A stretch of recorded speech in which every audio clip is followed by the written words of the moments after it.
नमो तस्स भगवतो अरहतो सम्मा सम्बुद्दस्स नमो तस्स भगवतो अरहतो सम्मा सम्बुद्दस्स नमो तस्स भगवतो अरहतो सम्मा सम्बुद्दस्स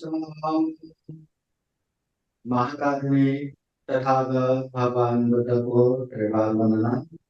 महाकारुण्य तथागत बुद्ध द्वारा देशित सुवाक्या धर्म को त्रिवार वंदना। महाकारुण्य तथागत बुद्ध के आदि श्रावक संघ को त्रिवार वंदना। परम पूजनीय बोधिसत्व डॉक्टर बाबा साहब अम्बेडकर आज के कार्यक्रम में जुड़े हुए संपूर्ण श्रद्धा संपन्न बुद्धि संपन्न उपासक उपासिकाएं। महाकारुण्य तथागत बुद्धा एक समय उपदेश देते हुए इस तरह भी कहते हैं, मेत्ता विहारियो भिक्खु पसन्नो बुद्ध शासने अधिगच्छे पदं सन्तं संखारूप समं सुखं।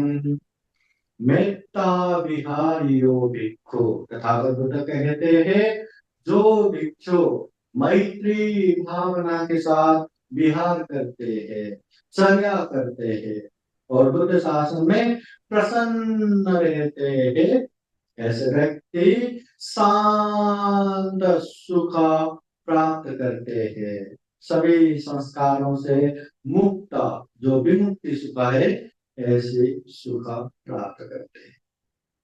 तथागत बुद्ध ऐसा भी कहते हैं, जो व्यक्ति बुद्ध शासन में रह के मैत्री भावना के साथ रहते हैं, उसका ये जो समय व्यर्थ ना गया हुआ समझना चाहिए। और जो लोगों ने दिया हुआ जो दान या भोजन या राष्ट्रपिंड खाते हैं, वो भी व्यर्थ नहीं गया हुआ समझना चाहिए। इस तरह महाकारुण्य तथागत बुद्ध मैत्री भावना करना चाहिए, इस तरह का उपदेश देते हैं। तो आज हम विशेषता यही मैत्री भावना के विषय में थोड़ा सा हम देशना सुनने वाले हैं। सबसे पहले दुनिया में जो जितना भी मनुष्य है, इंसान है तो दुर्लभ जीवन प्राप्त है, तो सभी प्राणियों में सर्वश्रेष्ठ प्राणी है। इसका बावजूद भी इंसानों में क्लेश है, मन में मैल है, मन में राग द्वेष मोह है। और यही राग द्वेष मोह क्लेश की वजह से जाने अनजाने में कितने कितने अकुशल करते हैं, कितने कितने पाप करते हैं, कितने कितने अकुशल कर्म संचय करते करते जाते हैं, जिसका परिणाम केवल और केवल दुख ही आता है, अशांति आता है, अनेक तकलीफों से भरा हुआ आता है। इसलिए तथागत बुद्ध कहते हैं, ऐसे क्लेश को जानना चाहिए, समझना चाहिए, और जो जिसके पास जिस तरह का क्लेश है, उसी तरह से हमें सत गुण बढ़ाते बढ़ाते ऐसे क्लेश को दमन करना चाहिए, समन करना चाहिए, जिससे जीवन में सुख शांति आएगा, जीवन में दुख मुक्ति का मार्ग फल भी प्राप्त होगा। तथागत कहते हैं, दुनिया में जो जितने भी लोग हैं, जो जितने भी प्राणी हैं, सारे मनुष्यों को अगर हम चरित्र के हिसाब से विभाजन करेंगे तो 6 प्रकार के लोग ही यहाँ मिलते हैं। 6 प्रकार के चरित्र वाले, या तो राग चरित्र वाले, या तो द्वेष चरित्र वाले, या तो मोह चरित्र वाले, या तो बुद्धि चरित्र वाले, या तो श्रद्धा चरित्र वाले या तो वितर्क चरित्र वाले। दुनिया में सबके पास राग भी रहता है, द्वेष भी रहता है, मोह भी रहता है, बुद्धि भी रहता है, श्रद्धा भी रहता है, बुद्धि वितर्क भी रहता है, मगर उनमें से एक चरित्र हावी रहता है।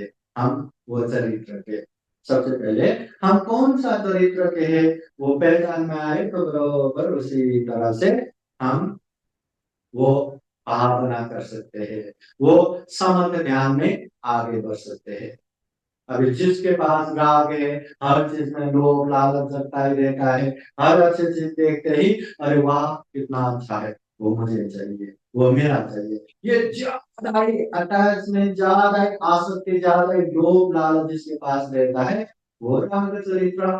जिनको हर चीज में एकदम चिड़चिड़ापन आता है, गुस्सा आता है, क्रोध आता है, तो ऐसे व्यक्ति को द्वेष चरित्र कहते हैं। और जो जिसको समझता नहीं, अज्ञानता मूर्खता आगे रहता है, वो मोह चरित्र हो गया। जो हमेशा बुद्धि से सोचते रहते हैं वो बुद्धि चरित्र हो गया। जो हमेशा तर्क वितर्क करते रहते हैं वो वितर्क चरित्र हो गया। और जो हर चीज में जल्दी जल्दी विश्वास करता है, जल्दी जल्दी हाँ एकदम मान लेता है, ठान लेता है, श्रद्धा चरित्र हो गया। तो ये 6 चरित्रों में जैसा जैसा हमारा चरित्र है उसी तरह से तथागत बुद्ध ने साधना का मार्ग बताया है। तथागत बुद्ध ने 40 प्रकार के समर्थ ध्यान दिया है, ये सारे के सारे अपने चरित्र के हिसाब से ही साधना करना है, इसको नमन करना है। तो उसमें से एक चरित्र है द्वेष चरित्र।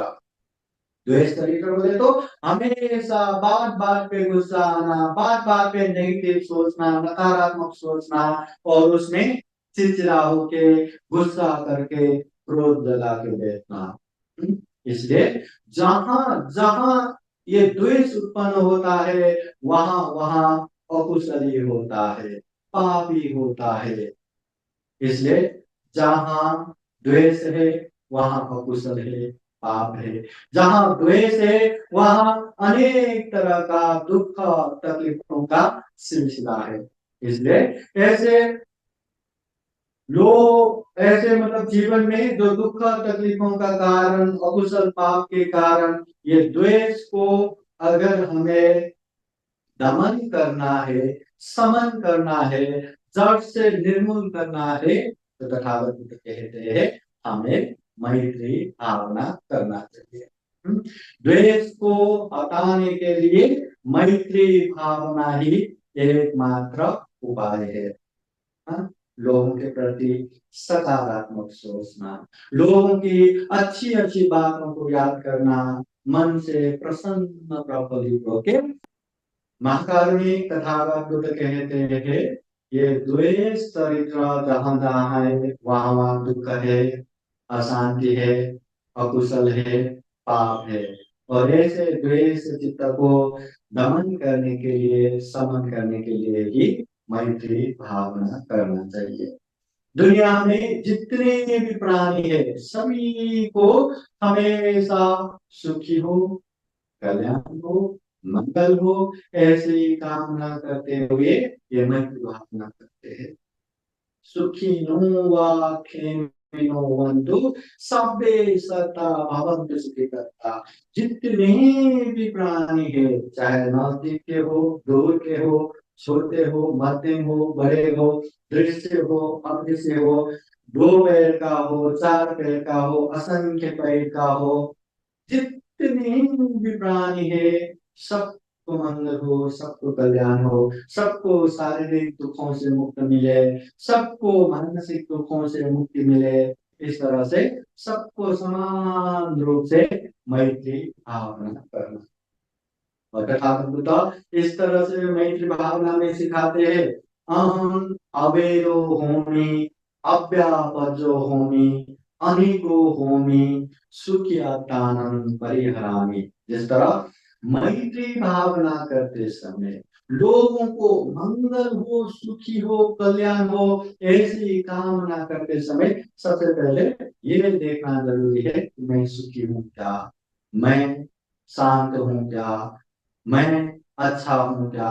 जब खुद सुखी रहेंगे तो लोगों को सुखी हो ऐसे कामना कर सकते हैं। जब खुद शांत रहेंगे तो लोगों को भी शांति हो करके कामना कर सकते हैं। इसलिए सबसे पहले खुद ही वैर रहित हो, खुद ही लोभ रहित हो, द्वेष रहित हो, खुद ही शारीरिक मानसिक दुखों से मुक्ति हो, खुद के ऊपर मैत्री भावना करना चाहिए। फिर जिस तरह मैं दुख कष्ट से मुक्त हूँ तो सारे लोग भी दुख कष्ट से मुक्त हो, मैं शारीरिक दुख कष्ट से मुक्त रहूं तो दुनिया के सारे लोग भी शारीरिक दुख कष्टों से मुक्त रहे, मैं मानसिक दुख कष्टों से मुक्त रहूं तो दुनिया के सारे प्राणी भी मानसिक दुख कष्टों से मुक्त रहे। इस तरह ये मैत्री भावना करते समय सर्वप्रथम खुद के ऊपर ही मैत्री भावना करना चाहिए। और हमें एक चीज भी ध्यान रखना चाहिए कि मैत्री भावना में और अच्छे से गंभीर रूप से आगे बढ़ने के लिए ये द्वेष का दुष्परिणाम भी जानना चाहिए। देखिए, जहां जहां द्वेष उत्पन्न होता है, जहां जहां गुस्सा क्रोध उत्पन्न होता है, वहां विनाश ही हुआ है, वहां लोगों का तहस नहस हुआ है। छोटे छोटे इशू भी बहुत बड़ा बड़ा विस्फोट करके जाते हैं। ये द्वेष का दुष्परिणाम। और ये द्वेष की वजह से एक इंसान कितना भी अच्छा बनने की प्रयास करो, कितने भी महंगे से महंगे कपड़े पहनो, महंगे से महंगे गहना पहनो, फिर भी वो अच्छा नहीं दिखता। द्वेष करने वाला व्यक्ति हमेशा दुख में ही डूबा रहता है। द्वेष करने वाला व्यक्ति कभी धन संपत्ति भी प्राप्त नहीं कर सकता, नहीं कमा सकता। द्वेष करने वाला व्यक्ति कभी महाधनवान भी नहीं हो सकता। द्वेष करने वाले व्यक्ति को कभी सच्चा मित्र भी नहीं मिलता। हाँ, सही मायने में अच्छे मित्र भी नहीं मिलता। और द्वेष करने वाला व्यक्ति यशवान भी नहीं बन सकता। उसका प्रशंसा नहीं फैल सकता। और ऐसे द्वेष करने वाला व्यक्ति जैसे मसान में कोई लाश जलाने के बाद जो बाकी रहा वो काट के टुकड़े वैसे ही फेंक देते हैं, वो कोई काम का नहीं रहता। न उसको घर में ले जाके चूल्हे में खाना बनाने के लिए प्रयोग करते, ना कहीं प्रयोग करते, वैसे ही फेंक देते। तो द्वेष करने वाला व्यक्ति भी परिवार में हो, समाज में हो, हर जगह वैसे ही फेंका जाता है, उसका कोई भी वैल्यू नहीं रहता। इसलिए द्वेष करने से बहुत बड़ा दुष्परिणाम है। यही के यही सारे परिवार समाज द्वारा उपेक्षित रहता है, सबसे अलग रहता है, सबसे मतलब एकदम अनादर होके बेइज्जत होके रहना पड़ता है। और ये द्वेष से अकुशल तो कितना होगा होगा, पाप तो कितना होगा होगा। और इस अकुशल पाप के चलते न जाने कितने कितने दुख कष्टों का भागीदार भी बनना पड़ेगा। इसलिए ये द्वेष को हमेशा पहचान करके ये द्वेष से कभी भी हमारा अच्छा नहीं होगा, ये समझते हुए हमें द्वेष से दूर रहना चाहिए। द्वेष से दूर रहने के लिए हमें मैत्री भावना करना चाहिए। अभी द्वेष की दुष्परिणाम जानने के बाद हम द्वेष से दूर रहना चाहिए, ये हमें समझ में आता है। द्वेष से दूर रहने के लिए मैत्री भाव करना चाहिए। मैत्री भावना करने में भी एकदम ऊर्जामय होके, एकदम पावरफुल होके आगे बढ़ने के लिए, गंभीर रूप से मैत्री भावना करने के लिए हमें मैत्री भावना का फल आनिसंस भी जानना चाहिए। तथागत बुद्ध ने ये मैत्री भावना करने से जीवन में बहुत सारा फायदा होता है। मैत्री भावना करने वाले व्यक्ति हमेशा सुखी रहता है, हमेशा संतुष्ट रहता है, हमेशा सबके प्रिय बनता है। और यहाँ भी वहां भी इधर भी उधर भी हमेशा सुख शांत पूर्वक रहते हैं। ऐसा ढेर सारा फायदाएं बताया है। विशेषतः पाली वाङ्मय में ये मैत्री भावना करने वाला व्यक्ति को विशेषतः 11 प्रकार के फल आनिसंस मिलता है, ऐसा उल्लेख हुआ है।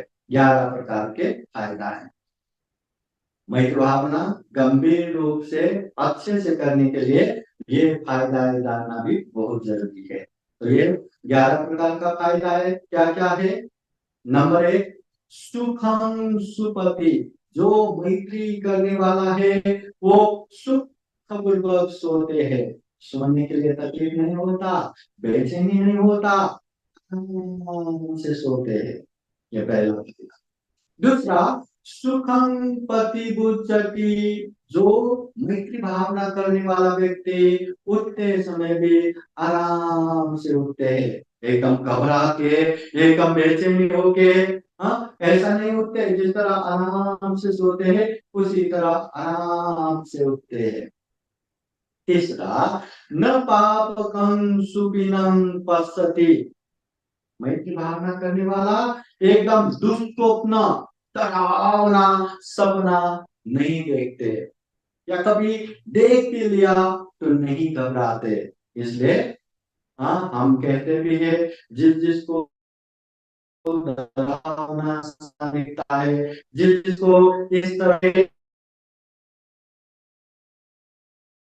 मैत्री भावना करना चाहिए, मैत्री शुद्ध बात करना चाहिए सुबह शाम, सुबह शाम। तो मैत्री भावना करने वाले व्यक्ति को डरावना सपना नहीं देखते, देखा तो भी डर नहीं लगते। फिर 4 नंबर, मनुष्यानंद प्रियो होती। जो मैत्री भावना करते हैं वो सारे मनुष्यों का प्रिय होता है। मैत्री भावना करने वाले व्यक्ति सबको पसंद आता है, सब लोग उसके साथ रहना चाहते हैं, साथ में रखना चाहते हैं। जो गुस्सा करने वाले व्यक्ति कौन रखेगा साथ में? इसलिए मैत्री करने वाला व्यक्ति हमेशा सबका प्रिय रहता है। फिर तथागत बुद्ध कहते हैं, अमनुष्यानं प्रियो होती। ये मैत्री भावना का 5वां फायदा। जो अमनुष्य है उन लोगों का भी प्रिय होता है। मनुष्यों का प्रिय तो है ही है, जो अमनुष्य है उन लोगों का भी प्रिय होते हैं। और 6वां फायदा है, देवा रक्षन्ति। जो मैत्री भावना करने वाला व्यक्ति है उन लोगों को ये देवताएं भी आरक्षण देते हैं, देवताएं भी उनका सुरक्षा करते हैं। फिर 7वां है, नस्स अग्नि वा विषं वा सठं वा कमति। जो मैत्री भावना करने वाला व्यक्ति है उन लोगों को आग छू नहीं सकता, उन लोगों को जहर छू नहीं सकता, उन लोगों को हथियार भी कुछ बिगाड़ नहीं सकता। जिसका मैत्री बहुत ही पावरफुल रहता है, जिसका मैत्री बहुत ही शक्तिवान रहता है, ऐसे व्यक्ति को न जहर, न पानी, न आग, न शस्त्र अस्त्र कुछ भी हानि नुकसान नहीं कर सकता। अंगुलीमाल हाथ में तलवार लेके इतना पीछा किया, बाल भी बाका नहीं कर पाए। को अनेक तरह से लोग, अनेक अनेक मारना चाहा या बदनाम करना, मगर नहीं कर पाए। देवव्रत भी बार बार मारना चाहा, नहीं मार पाए। न जहर, न भीख, न हथियार कोई भी नुकसान नहीं कर पाते।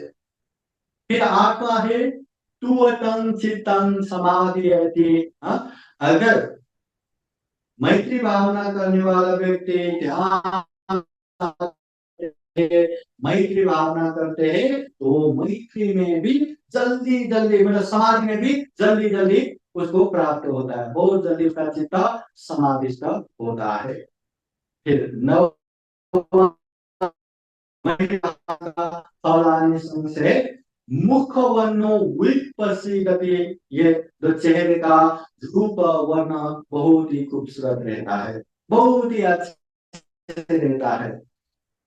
ये चेहरा दिखने में कितना भी अच्छा रहो या कितना भी महंगे से महंगे मेकअप करके रखो, मगर चेहरे में गुस्सा है, चेहरे में द्वेष भाव है, तो वो कभी अच्छा नहीं दिख सकता। मगर चेहरे में मैत्री भाव रहे, शांत भाव रहे, संतुष्ट भाव रहे, प्रसन्नता भाव रहे, तो ये मुख वर्ण भी बहुत ही अच्छा दिखता है। इसलिए ये भी मैत्री भावना का फायदा है कि जो मैत्री भावना करता है उसका ये चेहरे का रूप वर्ण भी बहुत ही अच्छा दिखता है।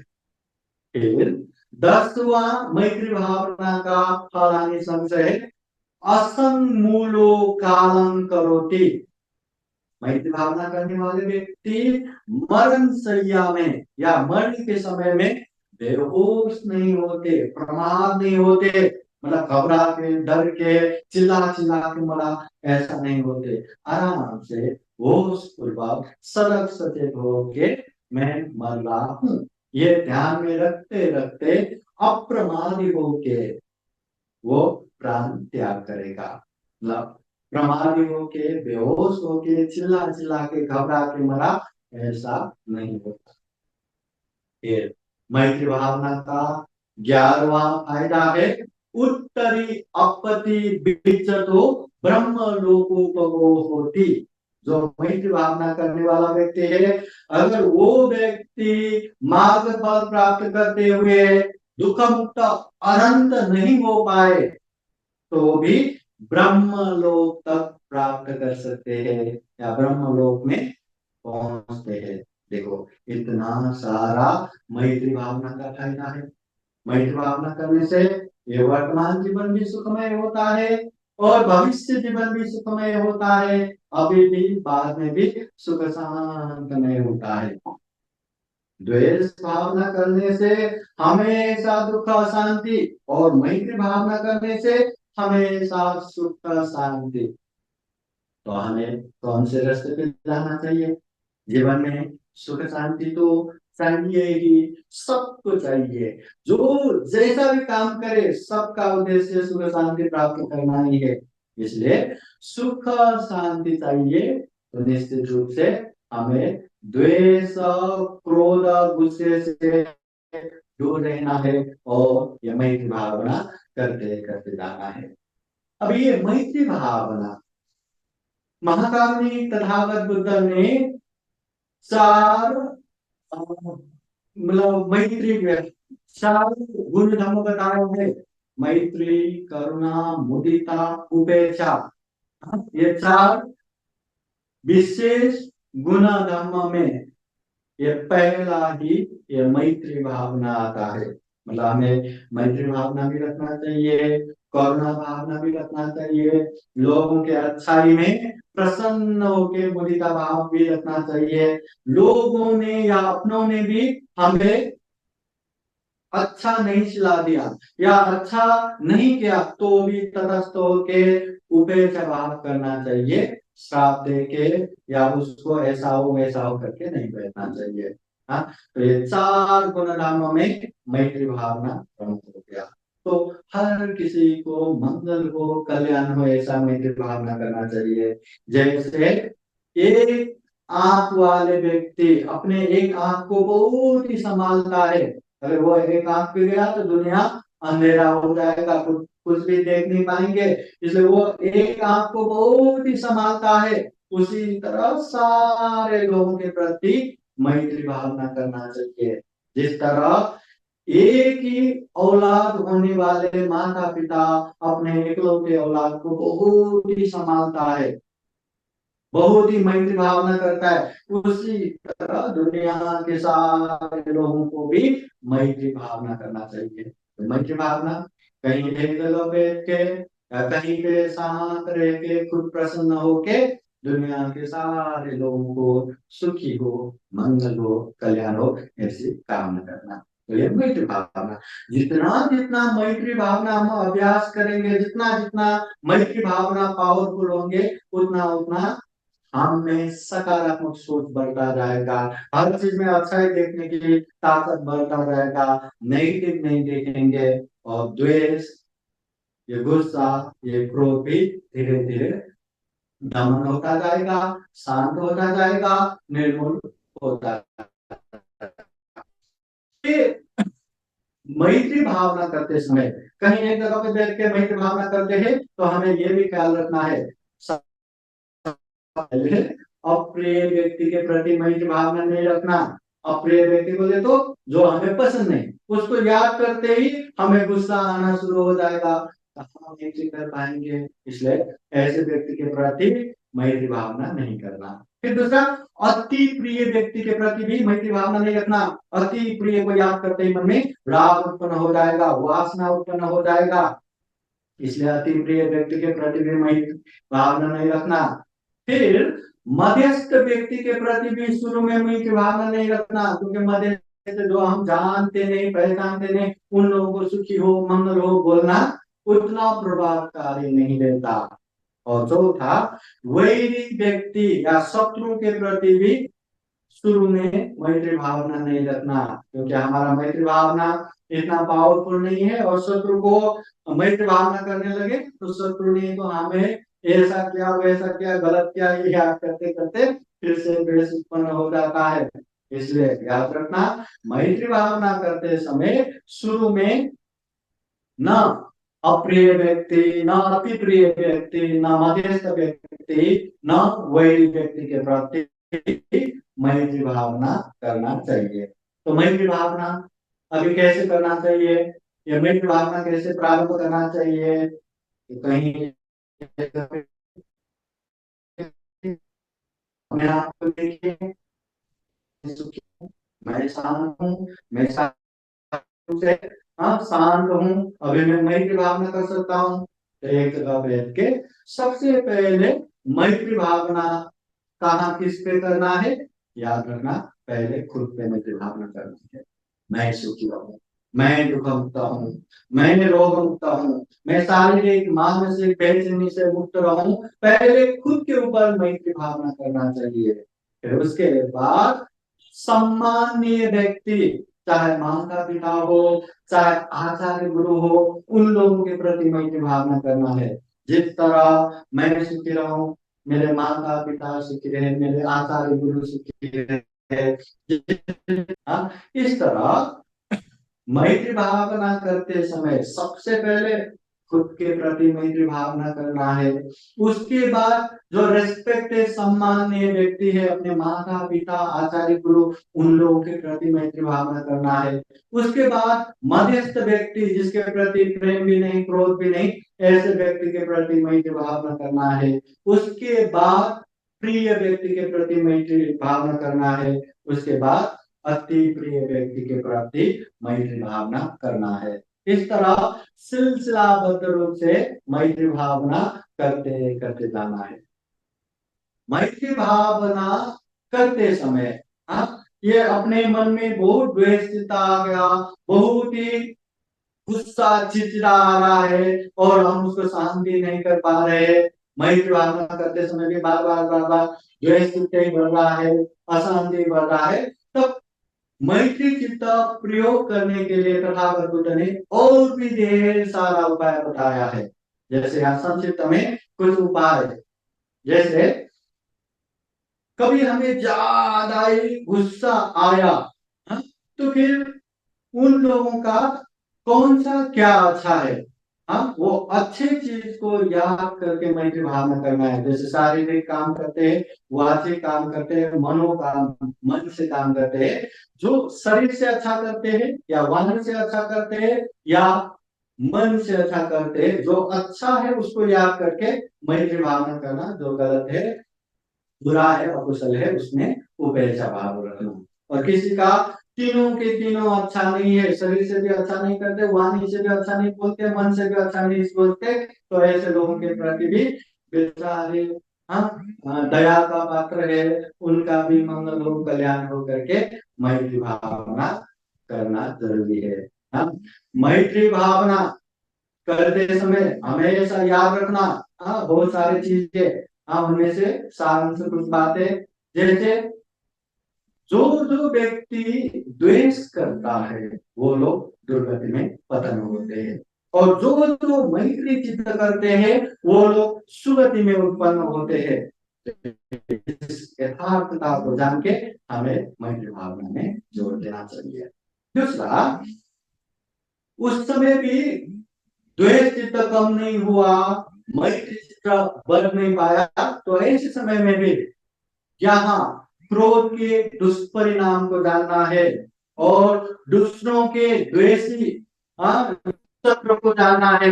मतलब द्वेष रखने से हमेशा हमारा बुराई होता है। और दुनिया में चारों तरफ ऐसे लोग बैठा है जो व्यक्ति चाहते हैं कि हम मतलब एकदम गुस्से से क्रोध से हमारा पतन हो, हमारा खत्म हो, ऐसा चाहने वाले चारों ओर बैठे हैं। क्या हमें उन लोगों के कुचक्र में फंसना है क्या?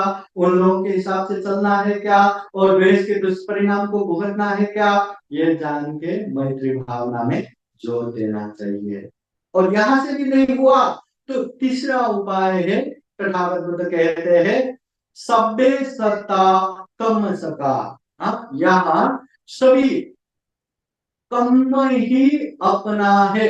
सब्बे सत्ता कम सका कम योनि कम बंधु कम पति सरना यं कम करी संति कल्याणं वा पापकं वा तस्य दायादा भविष्यन्ति। यहाँ जो जैसा कम करता है उसको वैसा ही भुगतना पड़ता है। कम की वजह से ही उसका जन्म होता है, कम की वजह से ही कम ही उसका बंधु है, कम ही उसका शरण है। जो जैसा कम करता है वो वैसा ही भुगतता है। तो ऐसे कम को जान के अभी मैं अच्छा करूंगा तो मुझे ही अच्छा मिलेगा, मैं बुरा करूंगा तो मुझे ही बुरा मिलेगा, इसको अच्छे से जान के मैत्री भावना में जोर देना चाहिए। क्योंकि हम अच्छा करेंगे तो हमें ही अच्छा मिलेगा। फिर उससे भी नहीं हुआ, द्वेष चित्त से दूर नहीं हुआ, मैत्री चित्त नहीं बढ़ा, तो ऐसे समय में हमें यह भी याद रखना है दुनिया में बहुत सारे बुद्ध होके गए, बहुत सारे बोधिसत्व है, वो लोग भी सहनशील होते हैं, वो लोग भी द्वेष चित्त से दूर रहते हैं, वो लोग भी हमेशा मैत्री चित्त रखते हैं, जिसकी वजह से वो लोग दुख मुक्त होते हैं, अनंत होते हैं, सम्यक संबुद्ध बनते हैं। तो हमें भी उसी तरह सहन शक्ति बढ़ाना है, द्वेष कम करना है, मैत्री भावना जगाना है। तो बुद्ध बोधिसत्वों को देखते हुए हमें मैत्री भावना जोड़ना है, जोड़ देना है। उससे भी नहीं हुआ, द्वेष चित्त कम नहीं हो रहा है, मैत्री चित्त बढ़ा नहीं पा रहे, तो ऐसे समय में फिर क्या कर सकते हैं? तो तथागत बुद्ध कहते हैं ये ध्यान रखो कि अनादि ये संसार जिसका अंत ही नहीं, ऐसे संसार में इस दुनिया में ऐसा कोई भी प्राणी नहीं जो हमारे माँ का न बना हो, जो पिता न बना हो, जो भाई न बना हो, जो बहन न बना हो। तो क्या अपने माता पिता के प्रति द्वेष भाव रख के उन लोगों को गलत करूं? अपने लोगों को भी मैं मैत्री भावना न करूं? क्योंकि इतने अनमतज्ञ दुनिया में इतना जन्म हो चुका है कि कोई ऐसे प्राण नहीं जो अपना माँ न बना हो, पिता न बना हो, भाई न बहना हो, बहन न बना हो, काका काकी न बना हो, अपने संबंधी न बना हो।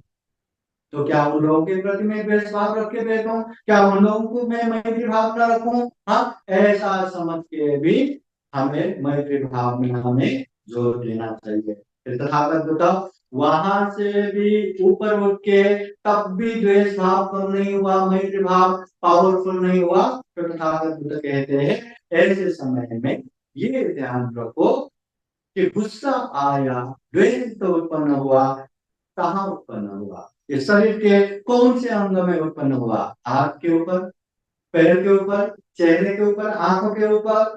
और कौन से धातु में उत्पन्न हुआ? पृथ्वी धातु में, जल धातु में, वायु धातु में, अग्नि धातु में। कहाँ उत्पन्न हुआ? किस चीज में हम गुस्सा कर रहे हैं, किस चीज में द्वेष कर रहे हैं?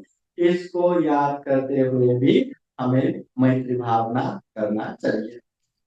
इस तरह महाकारुणिक तथागत बुद्ध ने मैत्री भावना करने के लिए ढेर सारा उपाय बताया है। इस तरह प्रारंभ से लेके मैत्री भावना बढ़ाते बढ़ाते जाना चाहिए, ये भी बताते हैं। और जैसे जैसे मैत्री भावना पावरफुल होता है, तब देखें ना तथागत बुद्ध के सामने देवदत्त ने नालागिरी नामक बहुत बड़े हाथी को दारू नशा पिला के बुद्ध के सामने छोड़ दिया कि तथागत बुद्ध को पैरों के नीचे कुचल के मार डालेगा, जो जो सामने आप उन लोगों को कुचल के मार डालेगा करके सामने भेज दिया था। और सारे लोग इधर उधर भागने लगे तथागत बुद्ध सामने। आनंद भिक्षु कहते हैं भगवान ये तो पशु है, ये नालागिरी हाथी है, बहुत ही डरावना है, ये तो सामने जो आया उसको कुचल के मार डालेगा, हमें ये रास्ते से हटना चाहिए। मगर तथागत बुद्ध हटे नहीं, सब लोग इधर उधर हुए, तथागत तथागत बुद्ध अपने ही रास्ते में। और वो नालागिरी हाथी के ऊपर इतना मैत्री भावना रखा, वो मैत्री के प्रभाव से इतनी डरावना क्रूर जंगली होके आए हुए नालागिरी हाथी भी तथागत बुद्ध के सामने पहुंचते पहुंचते एक पालतू जानवर जैसा वहां गए था। ये तथागत बुद्ध की मैत्री भावना, मतलब मैत्री भावना जितना जितना बढ़ाएंगे उतना उतना मैत्री भावना पावरफुल होगा, और द्वेष भावना कम होते होते पूर्णतः निर्मूल होगा। मैत्री भावना को याद करने के लिए हर तरह से पॉजिटिव सकारात्मक सोचना चाहिए, ये तथागत बुद्ध उपदेश देते हैं। तो ऐसे समय में एक कहानी, पूर्ण भिक्षु का कहानी हमेशा यहाँ सामने आते हैं। एक समय पूर्ण भिक्षु तथागत बुद्ध के पास आते हैं और वंदना करके एक जगह बैठते हैं और तथागत बुद्ध से प्रार्थना करते हैं, भगवान मैं ये वर्षावास 3 महीना, ये वर्षावास रहने के लिए मैं सुना प्रांत गांव में जाना चाहता हूँ।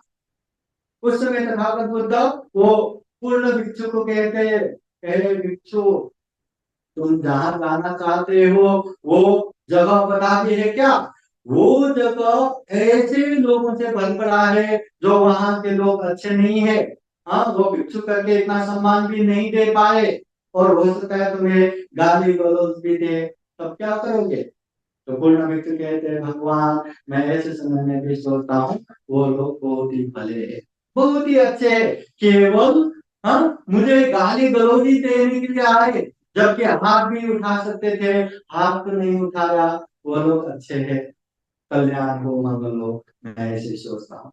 फिर तथागत बुद्ध कहते हैं, हे पूर्ण वो लोग अच्छा नहीं है, हो सकता है वो लोग हाथ पैर छोड़ने के लिए आए, तब क्या करोगे?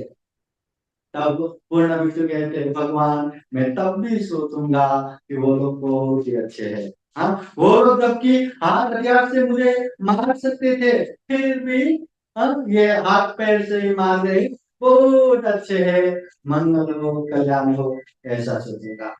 फिर तथागत बुद्ध कहते हैं, उन लोगों का कोई भरोसा नहीं, अगर शस्त्र अस्त्र प्रयोग करके तुम्हें मार ही दिया तो, मारने कोई आया तो पूर्ण भिक्षु कहते हैं, भगवान मैं ऐसे समय में भी यही सोचूंगा कि वो लोग कितना भला है, कितना कल्याण है, कि ये जो दुख का मूल कारण ये पंच स्कंद, ये नाम रूप, ये शरीर धारण करना ही दुख का कारण है।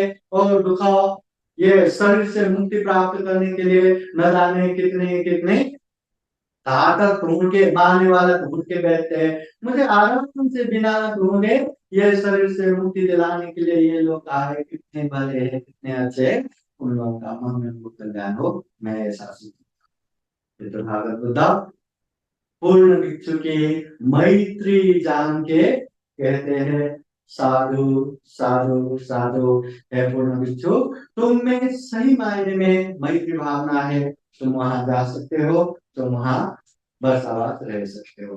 तो पूर्ण भिक्षु वो सुना प्रांत गांव में गए भी, वहां 3 महीना वर्षावास भी रहे, उन लोगों को सुधारा भी, और बाद में बुद्ध प्रमुख भिक्षु संघ को बुला के बहुत बड़ा कार्यक्रम का आयोजन भी किया, धम्म देशना भी किया, बहुत सारे लोगों का कल्याण किया, मंगल किया। इस तरह जीवन में हर तरह से सकारात्मक सोचना चाहिए, नकारात्मक सोचना बंद करना चाहिए। तो सकारात्मक सोचते जाएंगे, सबको अपने ही जैसा समझेंगे, जिस तरह मुझे सुख चाहिए सबको सुख हो, मुझे शांति चाहिए सबको शांति हो, मुझे शारीरिक मानसिक दुख पीड़ा से मुक्ति चाहिए सबका भी वैसा ही हो, उस तरह से एक समान समझ के मैत्री भावना करना चाहिए, सुखी हो। कल्याण हो, मंगल हो, ऐसे कामना करते रहना चाहिए। इस तरह से मैत्री भावना जितना जितना बढ़ाएंगे उतना उतना द्वेष भाव कम होगा। हाँ, जिस तरह ये प्रकाश आने से, लाइट आने से अंधेरा खुद ब खुद चला जाएगा, उसी तरह जिस मैत्री भावना बढ़ाने से ये द्वेष भावना भी खुद ब खुद चला जाएगा। तो द्वेष भावना दुखग्रस्त पाप का कारण है, मैत्री भावना सुख शांति और पुण्य का कारण है। तो ये जानते हुए हमें जीवन में खूब खूब मैत्री भावना करना चाहिए, मैत्री भावना को पावरफुल बनाना चाहिए, और ये द्वेष चित्त से, ये गुस्सा क्रोध से मुक्ति पाना चाहिए। तो इसमें हमारा कल्याण है, हमारा सुख है, हमारा शांति है। तो हम यही कामना करते हैं कि हम भी जीवन में द्वेष दुराभावना से दूर रह सके।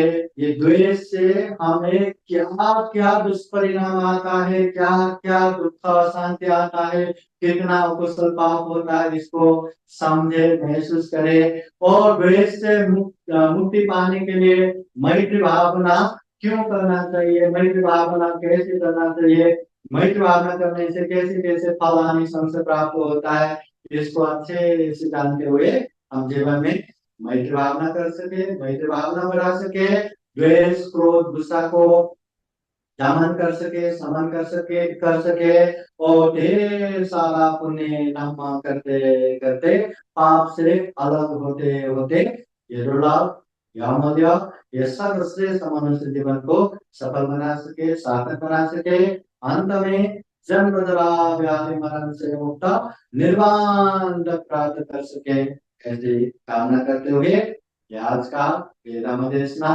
यही समापन करते हैं। सबका मंगल हो, सबका कल्याण हो, भवतु सबका मंगलम। साधु साधु साधु।